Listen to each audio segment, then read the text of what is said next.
Hello everyone, स्वागत है आपका हमारे यूट्यूब चैनल यूर सक्सेस में। ये है मॉडल्स का वन शॉट वीडियो, जिसमें आप एक ही वीडियो में मॉडल्स को कंप्लीट करेंगे। तो ये बिना किसी देर के शुरू करते हैं मॉडल्स का वन शॉट वीडियो। मॉडल्स, इनका पूरा नाम होता है मॉडल एक्सिलरीज, AUXILIARIES।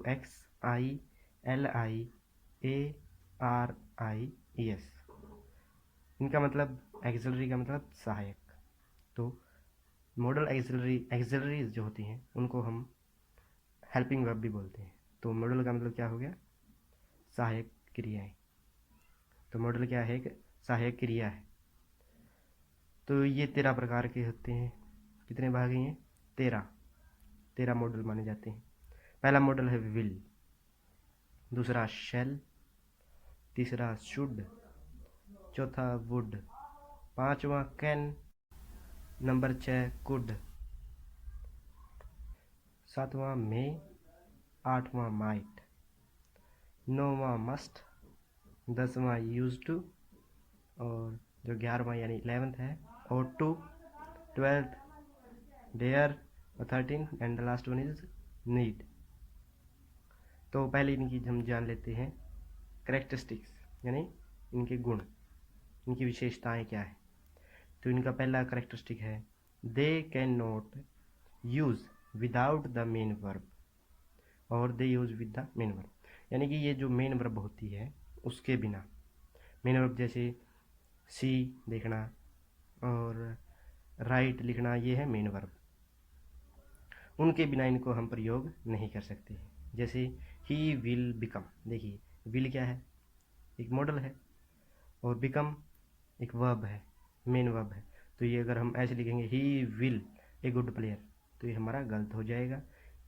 हम लिखेंगे he will become a good player, वह एक अच्छा खिलाड़ी बन सकता है। ये सेंटेंस ऐसा हुआ। अगर आप लिखेंगे he will a good player, तो ये गलत हो जाएगा, क्योंकि हम मॉडल्स को बिना मेन वर्ब के प्रयोग नहीं कर सकते। इनका दूसरी जो विशेषता है वो ये है these auxiliaries never change according to number of subjects gender. मतलब ये जो एक्सिलरीज हैं, जो सहायक क्रियाएं हैं, वो ना तो नंबर ऑफ सब्जेक्ट, भाई कितने सब्जेक्ट हैं, एक है दो है, और ना ही किसी जेंडर द्वारा बदली जा सकती है। मतलब वो पुल्लिंग है, मतलब मेल है फीमेल है। जैसे for example he can play football, he can play football, वह फुटबॉल खेल सकता है। शी कैन प्ले फुटबॉल, तो ये देखिए कैन क्या है? मॉडल है। तो हमने देखा कि इन दोनों में से ये ही है और ये शी है। इसका मतलब ये मेल के लिए, ये फीमेल के लिए प्रयोग होता है। फिर देखिए she he can play football, वह फुटबॉल खेल सकता है, वह फुटबॉल खेल सकती है। तो फिर इसमें जेंडर का कोई मेल नहीं है, ये जेंडर पर डिपेंड नहीं करती। दूसरा है कि वो सम नंबर ऑफ सब्जेक्ट्स पर भी डिपेंड नहीं करता model. These can play football, ये देखिए इसमें भी कैन था, इसमें भी कैन था, और इसमें भी कैन ही है। वे फुटबॉल खेल सकते हैं, इसमें एक से ज़्यादा है क्योंकि दीज है। तो ना ही तो जो मॉडल एक्सिलरीज हैं वे ना ही तो जेंडर पर डिपेंड करती हैं और ना ही नंबर ऑफ सब्जेक्ट्स पर। तो आइए बढ़ते हैं इनकी अगली विशेषता की तरफ, करेक्टरिस्टिक की तरफ, जो कि है we must use only first form of verb with modals. मतलब हम जो मॉडल्स हैं, 13 मॉडल्स हैं, will, shall, should, would, can, could, may, might, must, use to ought to, dare, need, इनके साथ हम पहली फॉर्म, वर्ब की पहली फॉर्म का ही इस्तेमाल करेंगे। जैसे ही कैन सोल्व दिस सम, वह इस सम को सॉल्व कर सकता है, या वह इस सवाल को हल कर सकता है। ये देखिए सॉल्व वर्ब की फर्स्ट फॉर्म है। अगर हम यहाँ पर लिख देते हैं सॉल्व, तो यहाँ पर हम इसका कैन का प्रयोग नहीं होगा। तो हम मॉडल्स के साथ वर्ब की फर्स्ट फॉर्म का ही प्रयोग करते हैं। तो ये बढ़ते हैं इनकी जो पहला मॉडल है उसकी तरफ, use of shall and will. Use of shall and will, shall और विल का प्रयोग। तो पहले आता है शेल। शेल का प्रयोग फर्स्ट पर्सन में कौन से होते हैं? आई और वी। है ना, फर्स्ट पर्सन तो ये होता है आई और वी के सब्जेक्ट्स के साथ, मतलब आई और वी के साथ फ्यूचर के किसी कार्य को व्यक्त करने के लिए करते हैं। मतलब शैल का प्रयोग हम फर्स्ट पर्सन के साथ तब करेंगे, फर्स्ट पर्सन के सब्जेक्ट्स के साथ तब करेंगे जब हमें कोई फ्यूचर का कोई कार्य बताना हो, यानी सिंपल फ्यूचर टाइम का बोध कराना हो। तो जैसे एग्जांपल से समझते हैं, we shall go to market in the evening, हम शाम को मार्केट में जाएंगे। तो ये वी क्या है, फर्स्ट पर्सन है, आई और we first person. We shall go to market in the evening, हम शाम को मार्केट में जाएंगे। तो ये क्या है, सिंपल फ्यूचर टेंस, मतलब जब हमें सिंपल फ्यूचर एक्शन है भाई हम शाम को जाएंगे, तो इसके साथ हम शैल का प्रयोग करते हैं। शैल का दूसरा प्रयोग है, शैल का प्रयोग सेकंड पर्सन कौन सा आता है, यू। थर्ड पर्सन और थर्ड पर्सन ही, सी, दे और इट, ये होते हैं थर्ड पर्सन का प्रयोग निम्नलिखित बातों को व्यक्त करने के लिए करते हैं। मतलब कुछ बातें दी गई हैं, उनमें हम शैल का प्रयोग सेकंड और थर्ड पर्सन के साथ करते हैं। तो आइए देखते हैं उन बातों को। तो जो पहली बात है वो है कमांड। कमांड का मतलब आदेश,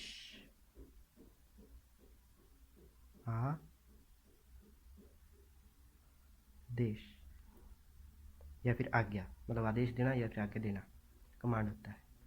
you shall leave the room at once, मतलब हम किसी को आदेश देने के लिए, आज्ञा देने के लिए शैल का प्रयोग सेकंड या थर्ड पर्सन के साथ करते हैं। इसमें ये यू कौन सा पर्सन है, सेकंड पर्सन है, इसलिए हमने यहाँ पर शैल का प्रयोग कमांड देने के लिए किया। इसका हिंदी मतलब है आप रूम को छोड़कर इसी वक्त चले जाइए, आप इसी वक्त रूम को छोड़कर चले जाइए। ये हम आदेश दे रहे हैं किसी दूसरे व्यक्ति को, आप इसी वक्त कमरे को छोड़कर चले जाइए। तो आदेश देने के लिए भी हम शैल का प्रयोग करते हैं सेकंड और थर्ड पर्सन के साथ। अभी दूसरा है प्रॉमिस। प्रॉमिस वादा,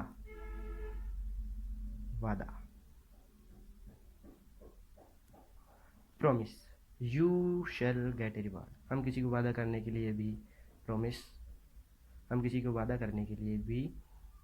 शैल का प्रयोग सेकंड या थर्ड पर्सन के साथ करते हैं। जैसे you shall gate a reward, आपको अवश्य ही एक इनाम मिलेगा, मतलब वो वादा कर रहे हैं कि आपको एक इनाम पक्का मिलेगा। तो हम किसी को वादा करने के लिए भी शैल का प्रयोग सेकंड और थर्ड पर्सन के साथ करते हैं। फिर आती है थ्रीट। थ्रीट का मतलब धमकी, किसी को धमकी देनी हो तब भी हम थ्रीट का और तब भी हम शैल का प्रयोग थर्ड पर्सन या सेकंड पर्सन के साथ करते हैं। जैसे she shall be punished for her misdeeds, उसे अपने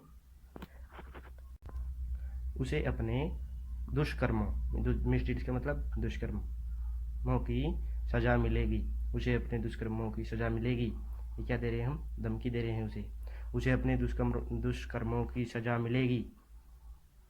she shall be punished for her misdeeds. तो ये जो है ये एक विल का प्रयोग है जो मैंने बीच में गलती से लिख दिया, तो इसे आप छोड़ देंगे। फिर बाद में आता है नंबर 4 कंप्यूजन। जैसे कंपल्सरी होता है उसका मतलब अनिवार्य है, तो कंक्लूजन अनिवार्यता, मतलब ये काम आपको करना ही करना है। जैसे ऑल क्वेश्चन आर कंपल्सरी, मतलब सभी प्रश्न अनिवार्य है, उसी प्रकार कंक्लूजन अनिवार्यता, ये काम आपको करना ही करना है। You shall be here for this meeting, आपको इस मीटिंग के लिए यहाँ होना चाहिए, मतलब कोई मीटिंग है और उस व्यक्ति को वहाँ पर जरूर रहना है। तो अनिवार्यता के लिए भी हम शैल का प्रयोग सेकंड पर्सन और थर्ड पर्सन के साथ करते हैं। फिर जो नंबर 5 है वो है मॉरल ड्यूटी। मॉरल ड्यूटी मतलब मौलिक कर्तव्य, कोई काम जो हमारा कर्तव्य है। यू शैल रिस्पेक्ट यूर होना चाहिए। You shall respect your parents, आपको अपने माता पिता की रिस्पेक्ट यानी आदर करना चाहिए, आपको अपने माता पिता का आदर करना चाहिए, रिस्पेक्ट करनी चाहिए। तो ये हमारे क्या है, मौलिक कर्तव्य है, मौलिक मॉरल ड्यूटी। तो नंबर 2 जो था वो था विल, तो विल का प्रयोग है। विल का प्रयोग फर्स्ट पर्सन के साथ निम्नलिखित बातों को व्यक्त करने के लिए करते हैं। तो जो पहली बात थी प्रॉमिस, प्रॉमिस का मतलब वादा। I will help you in this matter, मैं आपकी इस मैटर यानी इस संबंध में आपकी सहायता करूँगा, मैं आपकी इस संबंध में सहायता करूँगा। तो ये मैं क्या कर रहा हूँ, उससे प्रॉमिस कर रहा हूँ। फर्स्ट पर्सन कौन सा होता है, आई और वी, तो ये इसमें आई क्या है, फर्स्ट पर्सन है। तो फर्स्ट पर्सन के साथ हम विल का प्रयोग किसी को प्रॉमिस करने के लिए करते हैं। ये जो विल है ये शेल का बिल्कुल उल्टा है। शेल में तो हम फर्स्ट पर्सन का प्रयोग सिंपल फ्यूचर टाइम को डिनोट करने के लिए कर रहे थे, और इसमें क्या करेंगे, इसमें कर रहे हैं प्रॉमिस, थ्रीट और डिटर्मिनेशन और विलिंगनेस को दिखाने के लिए। अब आगे दूसरा नंबर 2 है थ्रीट, किसी को धमकी देनी है। जैसे आई विल शी यू, मैं तुम्हें देख लूँगा। आई विल किल यू, मैं तुम्हें मार दूंगा। किसी को धमकी देनी हो तब भी हम विल का प्रयोग फर्स्ट पर्सन के साथ करते हैं। ठीक है, तो फिर अभी नंबर 3 जो आता है वो डिटर्मिनेशन। डिटर्मिनेशन का मतलब होता है दृढ़ संकल्प, मतलब पक्का संकल्प, ये काम तो मुझे करना ही करना है। जैसे I will work hard and score good marks, मैं बहुत मतलब कठोर मेहनत करूँगा और अच्छे मार्क्स या फिर अच्छे अंक प्राप्त करूँगा। ये क्या है उसका भाई, दृढ़ विश्वास है, दृढ़ संकल्प है, पक्का है। पक्का है कि मैं अच्छी मेहनत करूँगा, कठोर मेहनत करूँगा और अच्छे मार्क्स पाऊँगा। तो दृढ़ संकल्प करने के लिए भी हम विल का प्रयोग फर्स्ट पर्सन के साथ करते हैं। तो आइए अब आगे बढ़ते हैं। फिर है विलिंगनेस, इच्छा, विश भी कह सकते हो आप। विलिंगनेस मतलब इच्छा, VILLINGNESS, विलिंगनेस इच्छा। फिर है I will come with you if you want, मैं आपके साथ आऊँगा अगर आप चाहते हैं तो मैं आपके साथ चल सकता हूँ। ये कह रहा है कि अगर आप चाहें तो मैं आपके साथ चल सकता हूँ। वो उससे क्या पूछ रहे हैं, ये मैं तो अपनी इच्छा व्यक्त कर रहा हूँ इसमें, और उससे पूछ रहा हूँ अगर आप चाहते हैं कि तो मैं आपके साथ चल सकता हूँ। मैंने अपनी इच्छा व्यक्त की है चलने की। तो इच्छा व्यक्त करने के लिए भी हम विल का प्रयोग फर्स्ट पर्सन के साथ करते हैं। तो जो अगला है वो है पोलाइट रिक्वेस्ट, मतलब विनम्र प्रार्थना, किसी को रिक्वेस्ट करना, विनम्र मतलब शांतिपूर्वक प्रार्थना। Will you open the door please, please क्या आप दरवाज़ा खोलेंगे, कृपया करके क्या आप दरवाज़ा खोलेंगे। तो प्लीज़ मतलब हम किसी से रिक्वेस्ट कर रहे हैं, और उसकी आगे क्वेश्चन मार्क, तो हम इंटरोगेटिव में करते हैं। ये इंटरोगेटिव सेंटेंस हो गया प्रश्नवाचक, क्योंकि इसके पीछे क्वेश्चन है, हम पर्सन पूछ रहे हैं उससे क्या आप कृपया करके दरवाज़ा खोलेंगे। तो उसके बाद आता है will is used with second person to show the simple future time, हम सिंपल फ्यूचर टाइम को दर्शाने के लिए विल के साथ सेकंड और third person you, second person कौन सा है यू, थर्ड पर्सन कौन सा है he she they it, he she they it, इनका प्रयोग विल के साथ सिंपल फ्यूचर टाइम यानी जो आने वाला सिंपल फ्यूचर टाइम है उसको दर्शाने के लिए करते हैं। जैसे she will live for Delhi tomorrow, वो कल दिल्ली के लिए रवाना होगी, वो कल दिल्ली के लिए रवाना होगी। तो हम विल का प्रयोग सेकंड या थर्ड पर्सन के साथ सिंपल फ्यूचर टाइम को दर्शाने के लिए करते हैं। फिर रहता है इंटरोगेटिव सेंटेंस में शैल और विल के यूज़। तो शैल का प्रयोग टू ऑफर देने के लिए या फिर सलाह देने के लिए। जैसे शैल आई शट द विंडो, ये ऑफर दे रहे हो आप, क्या मैं खिड़की बंद कर दूँ, या आप उसको ऑफर दे रहे हो मतलब क्या मैं खिड़की बंद कर दूँ, ये आप उस व्यक्ति को ऑफर दे रहे हो। तो हम ऑफर देने के लिए शैल का प्रयोग इंटरोगेटिव सेंटेंस में करते हैं। विल फॉर रिक्वेस्ट, ये हमने पढ़ा अभी, will you open the door please, request करने के लिए विल का प्रयोग हम इंटरोगेटिव सेंटेंस में करते हैं। फिर आ जाता है नंबर 3 वुड, यह जाता है वुड। तो past form of will and used with all person like first person and third person. मतलब ये पास्ट फॉर्म है विल की, और हम इसका प्रयोग सभी पर्सन के साथ करते हैं, फर्स्ट पर्सन हो या फिर सेकंड पर्सन हो या फिर थर्ड पर्सन हो। फर्स्ट पर्सन में कैसे आई वी यू और ही शी दे इट। तो इसका पहला यूज जो है वो है विश, क्योंकि ये तो तीनों के साथ होता है ना, तीनों पर्सन के साथ ही इसका प्रयोग कर सकते हैं, और ये पास्ट फॉर्म ऑफ विल है, तो पहला प्रयोग है विश, इच्छा। I would like to accompany you, मैं आपके साथ चलना चाहूँगा। वो अपनी इच्छा प्रकट कर रहा है कि मैं आपके साथ चलना चाहता हूँ। अच्छा, फिर है डेटर्मिनेशन, वही दृढ़ निश्चय, मतलब पक्का संकल्प, ये तो मैं पक्का ही करूँगा, ये तो चाहे कुछ भी हो जाए। जैसे I would by this flat at any cost, मैं इस फ्लैट को किसी भी कीमत पर खरीदूंगा, ये इसका दृढ़ निश्चय है। और दृढ़ निश्चय को दर्शाने के लिए हम वुड का प्रयोग करते हैं।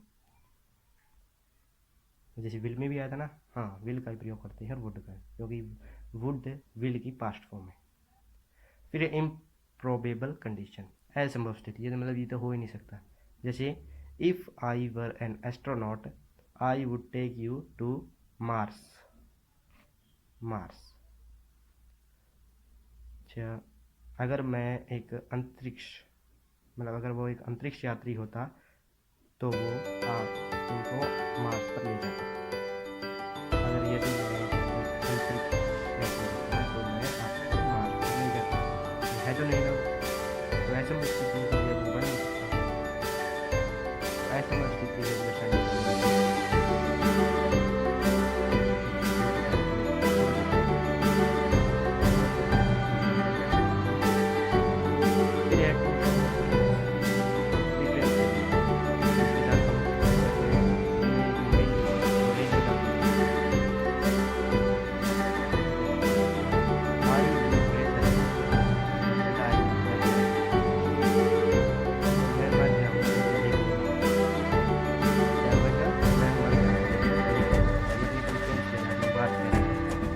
तो इसका हम रेदर, इसके साथ हम मेनली जो वर्ड है इसका है rather.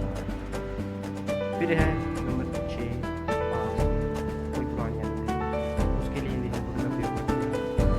I would go to buy bicycle, मैं स्कूल में, मैं विद्यालय में साइकिल पर जाता हूँ, मैं विद्यालय में साइकिल पर जाता हूँ। क्या है, पुरानी आदतों को दर्शाने के लिए वुड का प्रयोग करते हैं। नंबर 7 है संभावना, मतलब ये संभव है, ही विल बी स्लीप, मैं सो रहा हूँ, संभव है, लेकिन क्या पता सो भी नहीं रहा, सो रहा है नहीं सो रहा है, ये कंफर्म नहीं होता। तो हम संभावना को दर्शाने के लिए वुड का प्रयोग करते हैं। फिर आता है नंबर 4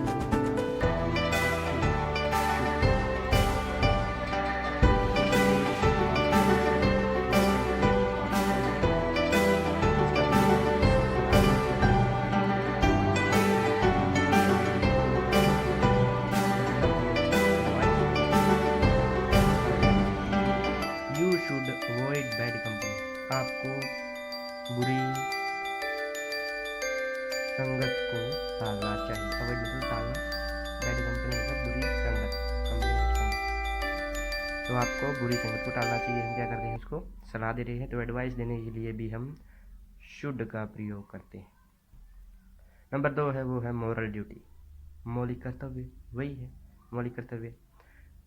यू शुड ओबे योर पेरेंट्स, आपको अपने यू शुड ओबे योर टीचर्स, आपको अपने अध्यापकों का कहा मानना चाहिए, मतलब आज्ञा का पालन करना चाहिए आपके अध्यापकों की। तो इसमें हम क्या, इसकी हमारा क्या है, मौलिक कर्तव्य है। फिर आ जाता है विद द वर्ड लेस्ट, हम लेस्ट के बाद इसका प्रयोग करते हैं, विद द वर्ड लेस्ट, या फिर अगर लेस्ट के बाद भी हम शुड का प्रयोग करते हैं। जैसे he ran fast lest he should miss the train, वह तेज भाग, अगर वह तेज नहीं भागा तो वह अपनी ट्रेन मिस कर देगा, मतलब अपनी ट्रेन खो देगा। तो हम लास्ट के बाद शुड का प्रयोग करते हैं। ये बात ध्यान में रखिएगा, एक ट्रिक भी है कि हम लास्ट के बाद शुड का प्रयोग करते हैं। फिर आ जाता है फॉर फॉर्मल इंस्ट्रक्शन और नोटिस। किसी नोटिस देने के लिए या फिर इंस्ट्रक्शन देने के लिए भी हम शुड का प्रयोग करते हैं। जैसे candidate should answer all the question, मतलब जो कैंडिडेट हैं वे सभी प्रश्नों के उत्तर दें।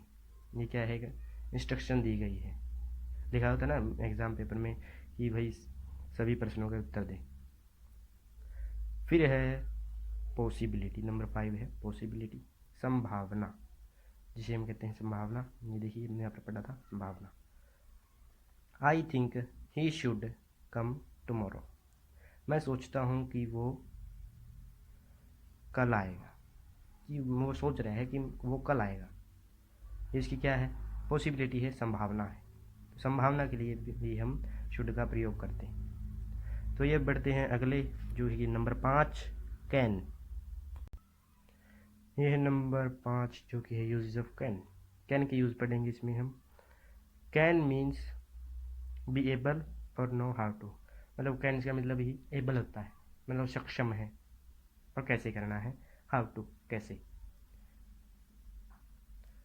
तो पहला यूज इसका टू एक्सप्रेस पावर एबिलिटी और कैपेसिटी, मतलब उसकी जो पावर है उसको, और एबिलिटी क्षमता क्या है उसको दर्शाने के लिए भी हम कैन का प्रयोग करते हैं। इसका मतलब कैन का मतलब ही क्षमता होता है। अच्छा, जैसे Ram can lift this box, Ram इस बॉक्स को उठा सकता है, राम इस बॉक्स को उठा सकता है। इसकी क्या है, एबिलिटी है, कैपेसिटी इतनी है कि वो इस बॉक्स को उठा सकता है, इससे ज़्यादा भारी बॉक्स को वो नहीं उठा सकता है। तो इसकी क्या है, कैपेसिटी भी है, एबिलिटी भी, और इतनी उसमें इतनी ही पावर है कि वो इस बॉक्स को उठा सकता है। फिर है ग्रांट परमिशन, नंबर 2 इसका यूज़ है ग्रांट परमिशन, अनुमति देने के लिए। यू कैन गो नाउ, कि अब आप अब जा सकते हैं, अब आप जा सकते हैं, हम क्या दे रहे हैं उसको, अनुमति दे रहे हैं। थ्योरेटिकल पॉसिबिलिटी, मतलब सैद्धांतिक, मतलब जो सबके साथ हो सकता है। जैसे everyone can make a mistake, हर कोई गलती कर सकता है। ऐसे सेंटेंसेस में भी हम कैन का प्रयोग करते हैं। फिर अगला है हैबिट, मतलब कोई आदत है, उसकी आदत को दर्शाने के लिए। जैसे an honest man can not harm anyone, मतलब एक ईमानदार आदमी किसी को कोई हानि नहीं पहुंचाता है। ये उसकी क्या है, उसका नेचर यही है, उसकी हैबिट यही है कि वो किसी को हानि नहीं पहुंचाएगा।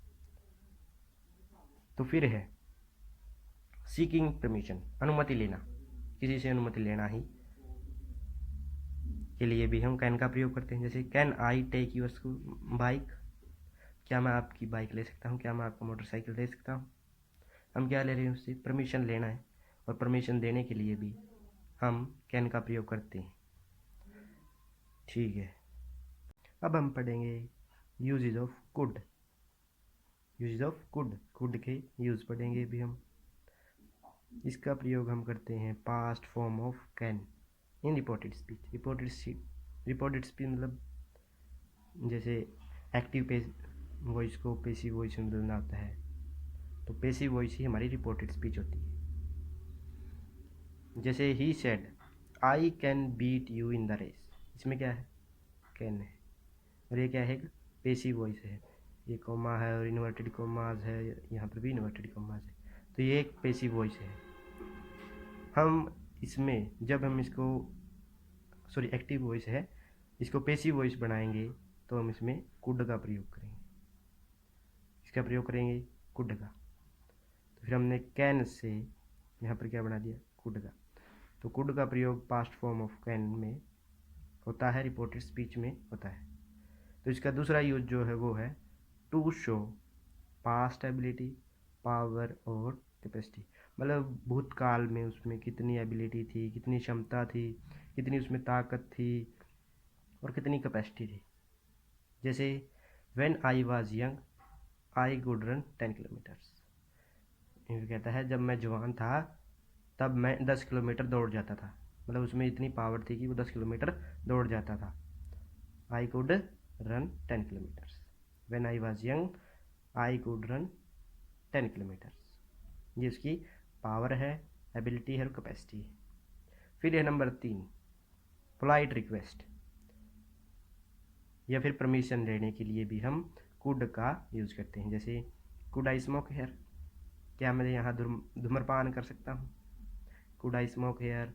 या फिर कोई अन्य परमिशन लेने के लिए, पोलाइट रिक्वेस्ट के लिए हम कुड का प्रयोग करते हैं।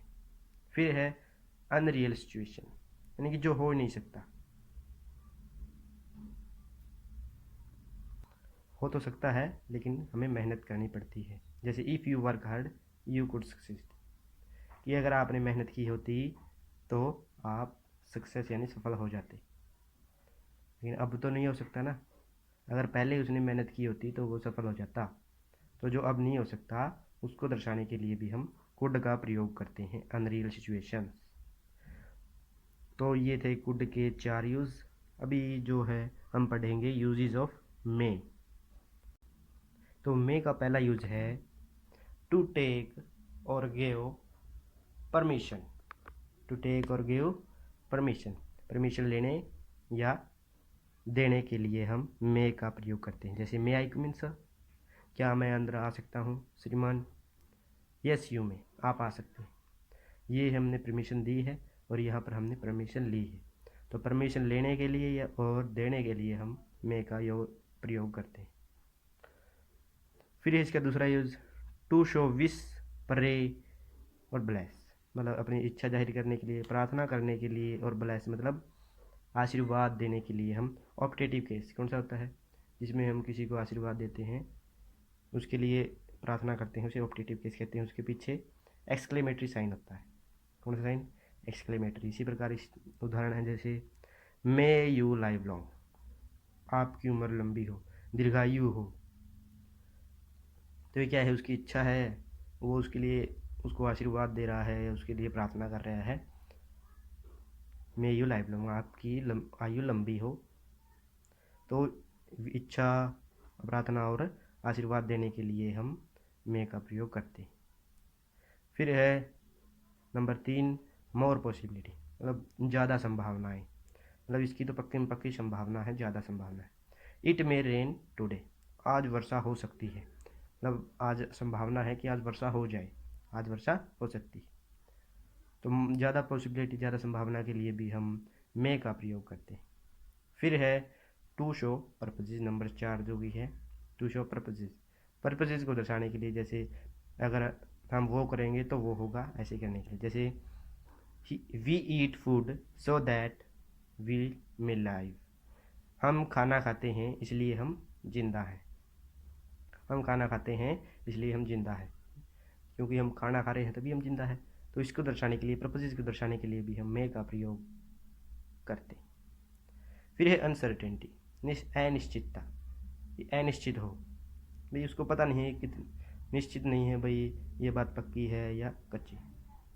फिर जैसे इसका उदाहरण है how old she may be, कितनी उम्र की हो सकती है, वह कितनी उम्र की हो सकती है, उसकी कितनी उम्र होगी, मतलब इस बात में वो निश्चित नहीं है। जिस बात में हम निश्चित ना हो उसको दर्शाने के लिए भी मे का प्रयोग करते हैं। इसका प्रयोग करते हैं मे का। अब बढ़ते हैं आगे। फिर है यूजेज ऑफ माइट, माइट के यूज़। तो इसका पहला यूज़ है पास्ट टेंस ऑफ मे, मतलब मे के भूतकाल, मतलब मे की पास्ट फॉर्म है माइट। जैसे he blessed that I might live long, जैसे उसमें था कैन की पास्ट फॉर्म क्या थी, कुड थी ना, वैसे ही हम इसमें भी हमने दैट का प्रयोग किया था। किस कौन से केस था वो, हमने पेसिव वॉइस में बदला था रिपोर्टेड स्पीच में, तो यह भी रिपोर्टेड स्पीच है। जैसे he blessed that I might live long, उसने मुझे आशीर्वाद दिया कि मेरी आयु लंबी हो। तो पास्ट टेंस में भी, पास्ट टेंस ऑफ में या पास्ट फॉर्म में, मे की पास्ट फॉर्म में भी हम माइट का प्रयोग करते हैं। इसका दूसरा प्रयोग है इडियम्स, मुहावरे। मुहावरों के लिए भी हम माइट का प्रयोग करते हैं। जैसे माइट इज़ राइट, जैसी करनी वैसी भरनी, माइट इज़ राइट। तो मुहावरों के लिए भी हम माइट का प्रयोग करते हैं। अच्छा, फिर है लेस पॉसिबिलिटी, कम संभावना को दर्शाने के लिए, मतलब इसकी संभावना बहुत ही कम है, उसको दर्शाने के लिए भी हम माइट का प्रयोग करते हैं। जैसे he might come any time, वह किसी भी समय आ सकते हैं, इसकी संभावना कम है भाई, किसी भी समय आ सकते हैं, इसमें संभावना नहीं दी गई है भाई। अगर हम कहते हैं he might come in he come in the morning, अगर यहाँ पर डैश दिया होता और कहते ही कम इन द मॉर्निंग, तो यहाँ पर लगा देते ही, मे लगा देते फिर हम। लेकिन यहाँ पर लिखा है कम एनी टाइम, मैं सुबह भी आ सकता है, शाम को भी, दोपहर को भी, किसी भी टाइम वो आ सकता है, तो लेस पॉसिबिलिटी है उसकी आने की। तो लेस पॉसिबिलिटी, कम संभावना में भी हम माइट का प्रयोग करते हैं। इसका चौथा उपयोग है पोलाइट रिक्वेस्ट। पोलाइट रिक्वेस्ट और परमिशन लेनी, परमिशन लेने के लिए हम माइट का प्रयोग करते हैं। जैसे might I use your mobile, क्या मैं आपका मोबाइल यूज़ कर सकता हूँ, क्या मैं आपका दूरभाष यंत्र प्रयोग कर सकता हूँ। Might I use your mobile, ये हम क्या कर रहे हैं, उससे परमिशन ले रहे हैं। तो परमिशन लेने के लिए या पोलाइट रिक्वेस्ट के लिए हम माइट का प्रयोग करते हैं। पोलाइट रिक्वेस्ट यानी कि विनम्र निवेदन या फिर विनम्र प्रार्थना। फिर है सुपोजिशन। सुपोजिशन मतलब सुपोज करना, कल्पना कीजिए, जैसे मैथ में होता है कल्पना करना। जैसे he told me that she might have stood first, उसने मुझे कहा कि वह अवश्य ही प्रथम स्थान पर आएगी। तो उसने क्या किया है, सपोज किया है भाई वो पहले स्थान पर आएगी, मतलब फर्स्ट आएगी। तो एक सुपोजिशन के लिए भी हम माइट का प्रयोग करते हैं, सपोज करने के लिए, कल्पना करने के लिए माइट का प्रयोग करते हैं। तो अब बढ़ते हैं इससे आगे, जिसमें है यूजेज ऑफ मस्ट, MUST। इसका प्रयोग करते हैं फिक्स्ड डिटर्मिनेशन, भाई बिल्कुल पक्का निश्चय, हमें तो वो काम करना ही करना है, उसके लिए हम मस्ट का प्रयोग करते हैं। डिटर्मिनेशन मतलब दृढ़ निश्चय, फिक्स्ड मतलब पक्कम पक्का। जैसे वी मस्ट गो, हम अवश्य जाएंगे, मतलब वे पक्के जाएंगे, उनको कोई नहीं रोक सकता। वी मस्ट गो, हम अवश्य जाएंगे। फिर है नंबर 2, इसका यूज़ है कंपल्सन। जैसे कंपल्सरी वैसे ही कंपल्सन, अनिवार्यता। कंपल्सन किस में आता है, एक पीछे भी आया था ना, शेल में आया था, शेल की यूजेज में आया था कंपल्सन, इसमें भी कंपल्सन आया है। तो जैसे you must do as you are told, you are told, आप वैसा ही कीजिए जैसा आपने कहा था, मतलब आप अपनी बात से मत मुकरिए, आपने जो कहा था वो आप वैसा ही करिए, अनिवार्य है। तो कहते हैं ना कि आप अपना वचन निभाइए, उसी प्रकार हम अनिवार्यता को दर्शाने के लिए भी मस्ट का प्रयोग करते हैं। अब इसका तीसरा यूज जो है वो है ड्यूटी। ड्यूटी मतलब कर्तव्य, मतलब ये उसका कर्तव्य है। ए जज मस्ट बी अपराइट, एक जज को मतलब निष्पक्ष होना चाहिए, एक जज को निष्पक्ष होना चाहिए, किसी का पक्ष नहीं लेना चाहिए, क्या है उसका ये कर्तव्य है। फिर है सर्टेनिटी, निश्चित, निश्चित। जैसे we all must die sooner or later, निश्चितता को दर्शाने के लिए भाई ये तो निश्चित ही निश्चित है, उसके लिए भी हम मस्ट का प्रयोग करते हैं। जैसे we all must die sooner or later, हम सबको मरना है पहले और बाद में। ये क्या है, निश्चित है, तो ये कोई पहले मर जाएगा कोई बाद में मरेगा, तो ये क्या है, निश्चित, सर्टेनिटी। फिर है नंबर 5, पॉसिबिलिटी, संभावना। सी मस्ट बी अराउंड 40, मतलब वो 40 के करीब होगी, संभावना को दर्शाने के लिए भी हम मस्ट का प्रयोग करते हैं। जैसे किसी आदमी को कह देते हैं भाई वो 30 के करीब होगा, तो he must be around 30, he must be around 40, तो किसी भी संभावना को दर्शाने के लिए भी हम मस्ट का प्रयोग करते हैं। फिर आ जाता है यूजेज ऑफ ऑट टू। कौन सा है, usages of ought to. Ought to मतलब मॉडल्स का 11वां मॉडल है। इसका पहला यूज है कर्तव्य यानी duty. We ought to love our country, मतलब हमारा कर्तव्य है कि हम अपनी देश को प्यार करें। We ought to love our country, ये हमारा कर्तव्य है कि हम अपने देश को प्यार करें। तो कर्तव्य को दर्शाने के लिए भी हम ऑट टू का प्रयोग करते हैं। फिर है स्ट्रॉन्ग पॉसिबिलिटी, नंबर 2 यूज है स्ट्रॉन्ग पॉसिबिलिटी, मतलब पक्की संभावना, उसको दर्शाने के लिए भी हम, बाकी में तो पॉसिबिलिटी था और पीछे भी पॉसिबिलिटी था, इसमें क्या है, स्ट्रॉन्ग है, बिल्कुल स्ट्रॉन्ग, तो उसको दर्शाने के लिए भी हम ऑट टू का प्रयोग करते हैं। जैसे he ought to win the race, उसे यह रेस वह इस रेस को जीत लेगा। मतलब क्या है, स्ट्रॉन्ग पॉसिबिलिटी है कि वह इस रेस को जीत लेगा, वह इस दौड़ को जीत लेगा। फिर बढ़ते हैं आगे। इसका जो तीसरा यूज़ है वो है फॉर एडवाइस।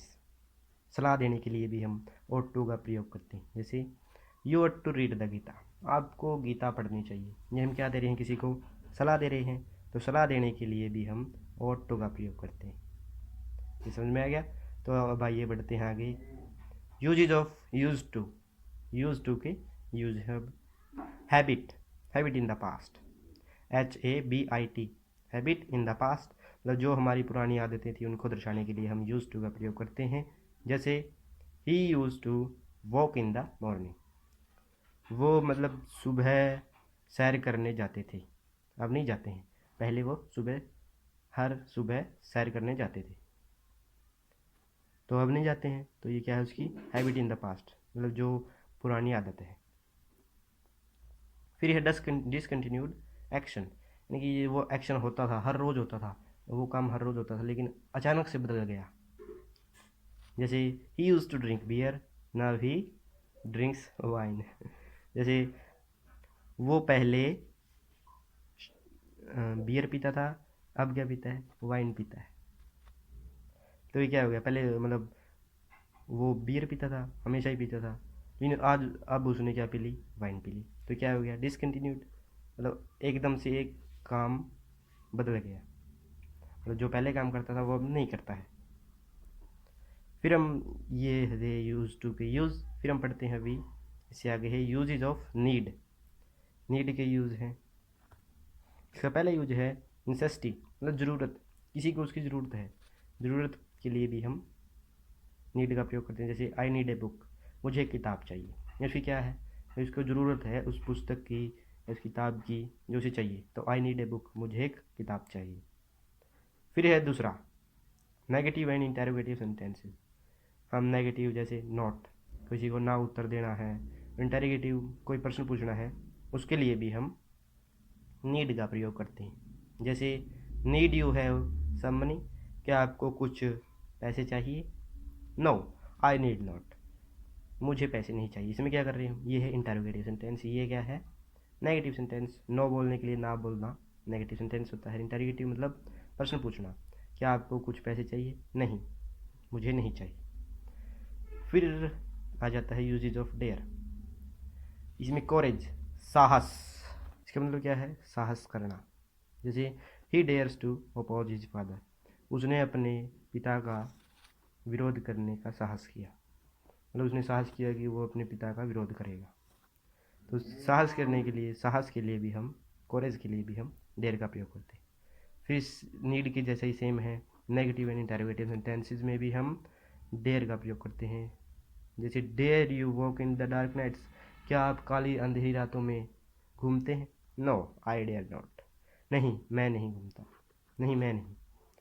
तो ये क्या है, नेगेटिव सेंटेंस है, ये इंटेरोगेटिव। तो इंटेरोगेटिव और नेगेटिव के लिए हम डेयर का प्रयोग करते हैं। जो सेकंड वाला यूज है नीड और डेयर का, ये दोनों सेम ही। तो आशा करते हैं कि आपको ये सभी पार्ट्स समझ में आ गए होंगे। तो आज हमारे ये मॉडल्स पूरे हो गए हैं पूरे। अच्छा, और अन्य सभी पेपरों की तैयारी के लिए, एग्ज़ाम्स की तैयारी के लिए हमारे चैनल व्यूअर सक्सेस को सब्सक्राइब कीजिए। Thank you.